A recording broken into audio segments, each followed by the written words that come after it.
के आवे सबके मुहावा में पानी। आम के अचार लागे का हो आम के अचार लागे तोहरो जवानी रानी। आम के अचार लागे तोहरो जवानी। आम के अचार लागे तोहरो जवानी रानी।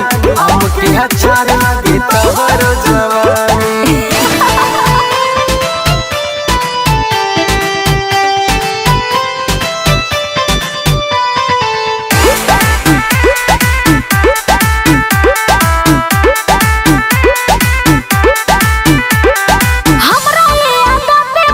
बहुते लोग दीवाना होई गइले पागल हमरा पीछे कोई जाना।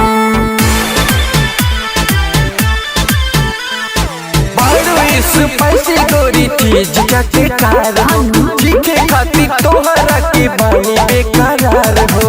सभे के काटल चाहे सोहे हमरा चाही।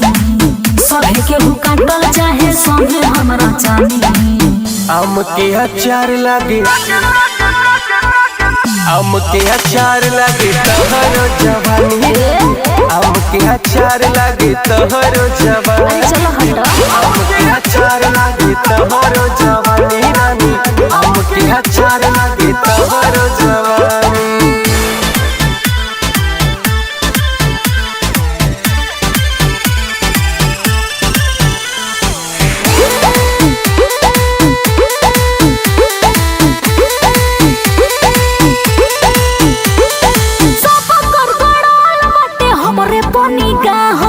देखी देखी हमारा के भोरे लोग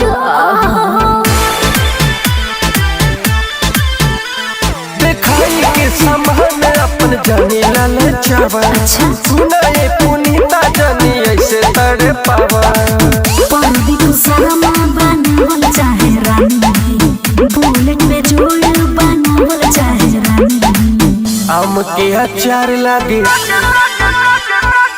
आम के अचार लागे तोहरो जवानी रानी। आम के अचार लागे तोहरो जवानी। आम के अचार लागे तोहरो जवानी।